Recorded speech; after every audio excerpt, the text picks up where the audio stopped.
YouTube, what's up? Welcome back to the channel. Welcome back to another video. For those of you who don't know who I am, my name is TJackk.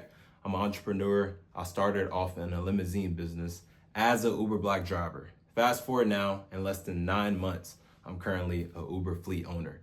And I want to share some insights and details with y'all about the Uber Black business while I'm currently on this business venture. So for starters, I want to break this down to the lowest level. That way y'all understand what Uber Black is. So you got Uber X, which is normal Uber, and then you got Uber Black, which is a luxury option for Uber. It's like a premium luxury service. So if you want to impress somebody, a date or a business partner, order an Uber Black. Don't order a normal Uber.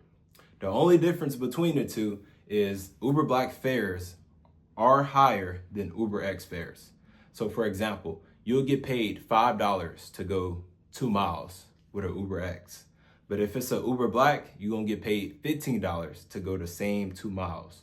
Or if it's an Uber Black SUV, you might get paid $25 to go the same 2 miles.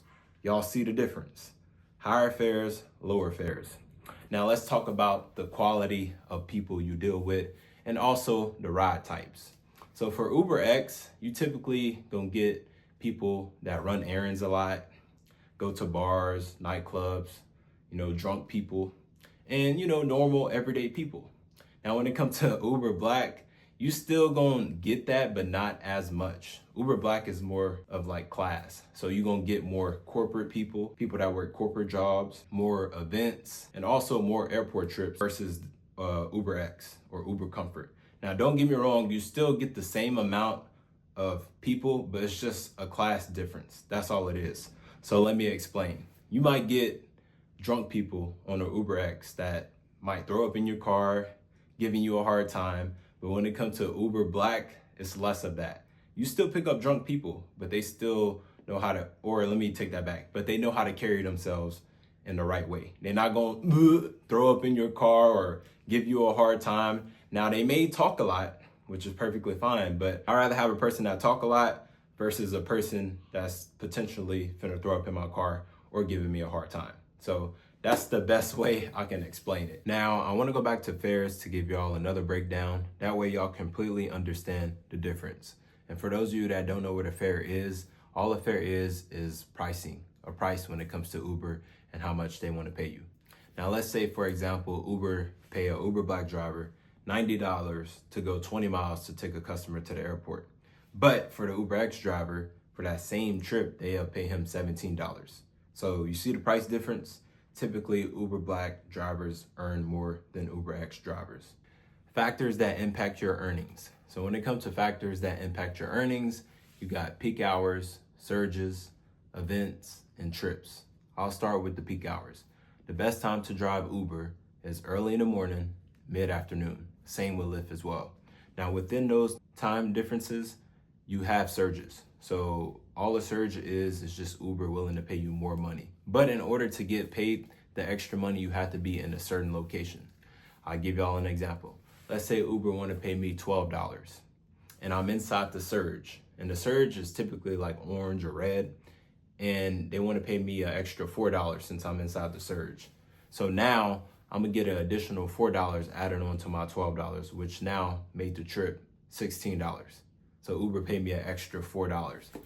Stuff like that add up over time. I'm just trying to give y'all an example of what a surge is. Now, when I was driving Uber Black, I did a split shift. I woke up at 4 to 5 a.m. sometimes. Each time was different.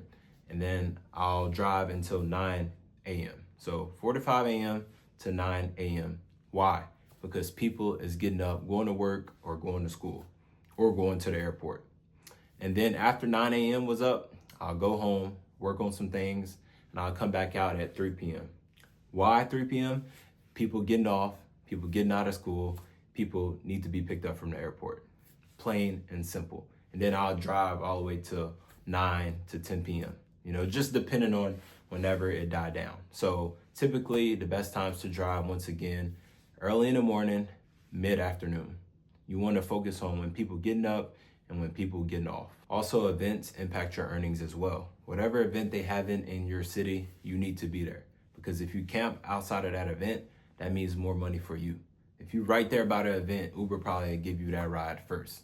That's not always the case, but if you setting around the event, typically you'll get the rides. And what you'll want to do is, if it's a big event where a lot of people need to be picked up and dropped off, you pick a person up, drop them off, come back to the event, and rinse and repeat until it dies down or goes slow again.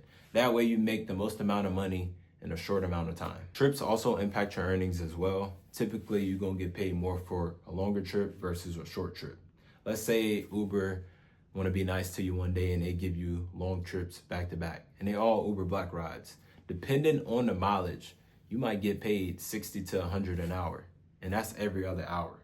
So with getting longer trips, you're able to make more money fast. So you'll hit your goal of $400 or $500 per day very quick versus the short trips. Expenses to consider. So when it comes to the expenses in this business, your main expense to worry about is car maintenance, and also your car payment if you decide you want to finance a vehicle.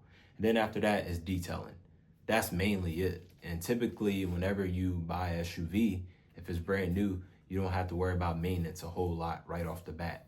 Now you do have to worry about a car payment, so don't go buy you a $80,000 or $100,000 SUV. That's something I don't recommend you do. Try to stay within a budget under $45,000. I really tell people not to go over 40, but hey, you do whatever you want. My job is to provide you with the information and you make your own decision. You don't have to go spend a lot of money on an SUV. So just want to make that clear. But yes, your main expense is going to be the car maintenance. Now, I will make a separate video, which I already made one, about my current expenses for my vehicles, but I'll make an updated version since I just bought another SUV. And when it comes to car detailing, that's something you can put inside of your contract before you purchase a vehicle. If they want to make that sell, they'll make it happen to now where you get a lifetime of free car washes and you ain't got to worry about doing it yourself.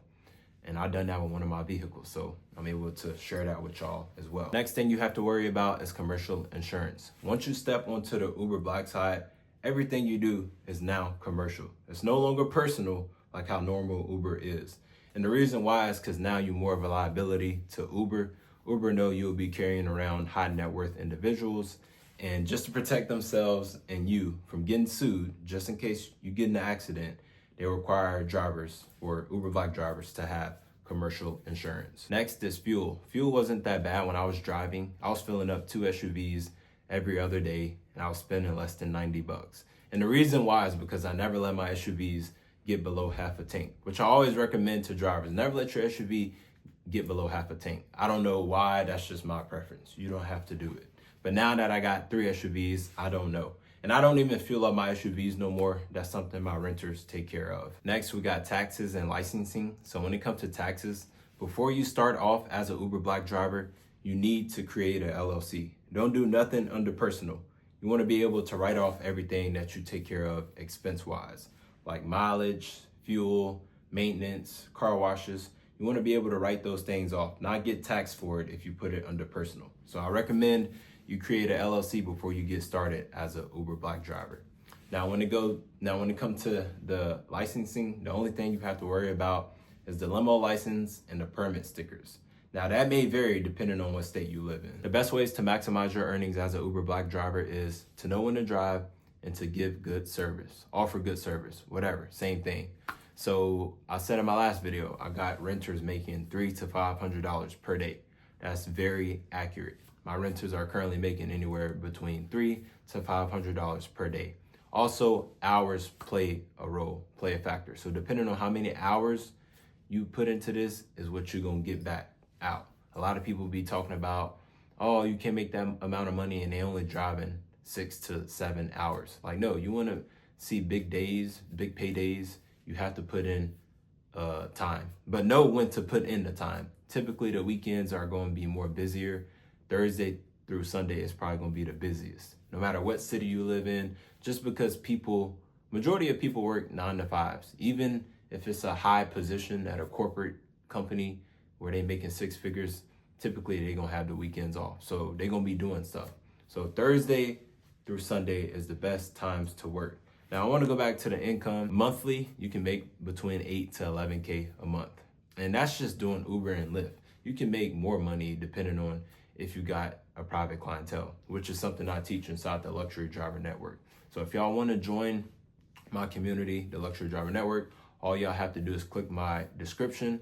The link is in that bio. So that's pretty much it for this video, y'all. If you're a rideshare driver watching this video and you have any questions or you want to share your experiences, feel free to do so in the comment section.